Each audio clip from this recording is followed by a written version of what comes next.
Dalam nama Bapa dan Putra dan Roh Kudus. Amin. Allah Bapa yang penuh kasih, puji syukur kami aturkan kepadamu bahwa kami kau beri kitab suci, kami kau beri Injil, kami kau beri kitab perjanjian baru untuk mengenal siapa dirimu, untuk mengenal siapa Yesus, untuk mengenal siapa Roh Kudus.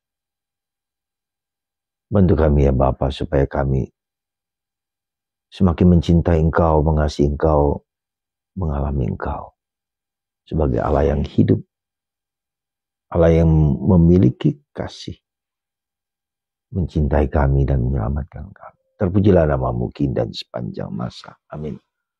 Para saudara, hari ini saya tertarik dengan bacaan pertama dari surat Paulus kepada umat di Korintus.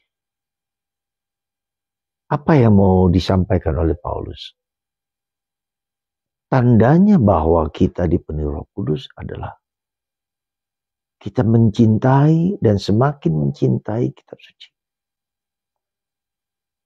Sekali lagi, Roh Kudus itu adalah anugerah gratis yang Tuhan berikan kepada kita. Supaya kita memiliki pengertian yang benar tentang Yesus, tentang Allah, tentang Bapa, tentang Putra dan Roh Kudus. Dan ketika kita mengalami dan merasakan betapa Tuhan itu luar biasa bagi kita,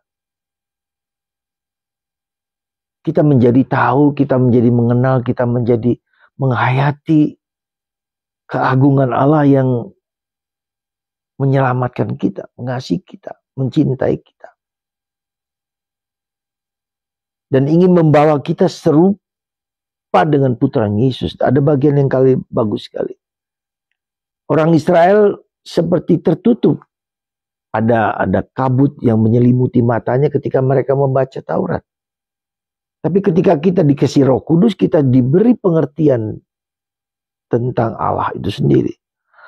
Sebab Tuhan adalah roh, dan di mana ada roh Allah, di situ ada kemerdekaan. Dan dengan muka yang tidak terselubung, kita semua mencerminkan kemuliaan Allah. Dan karena kemuliaan itu datang dari Tuhan yang adalah roh, maka kita diubah menjadi serupa dengan gambarnya dalam kemuliaan yang semakin besar. Jadi para saudaraku terkasih dalam Kristus, dengan membaca kitab suci, dengan membaca firman Allah, kita menjadi mengalami kemuliaan Allah. Ya. Kita menyerupai Allah. Ini saya kira yang cukup penting bagi kita.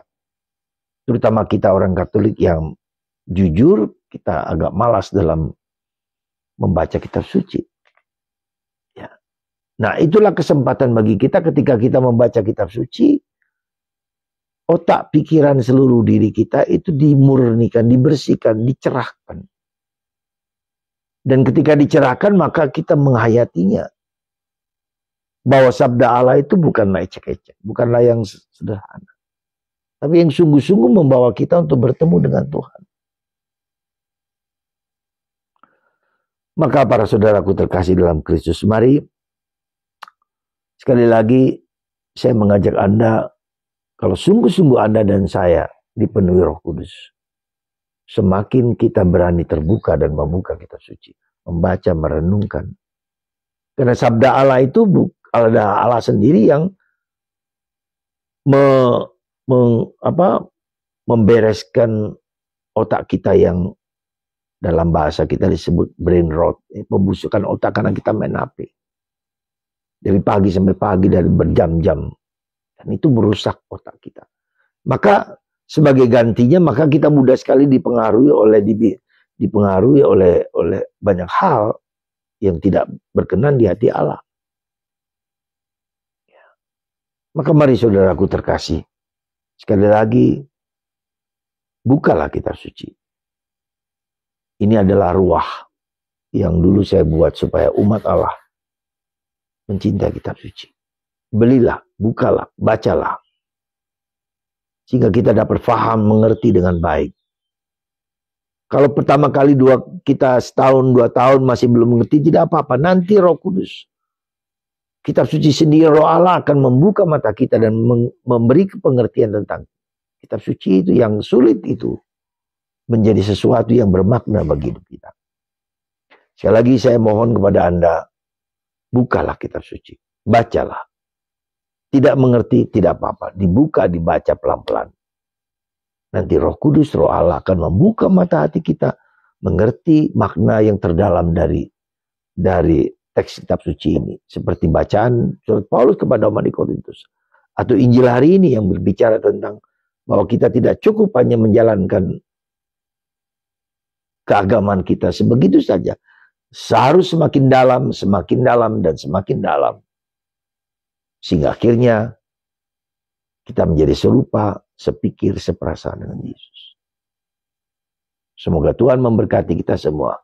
Bapa, Putra, dan Roh Kudus. Dan kita semakin mencintai sabda Allah, kitab suci. Buka dan buka dan buka. Baca dan baca dan baca. Amin.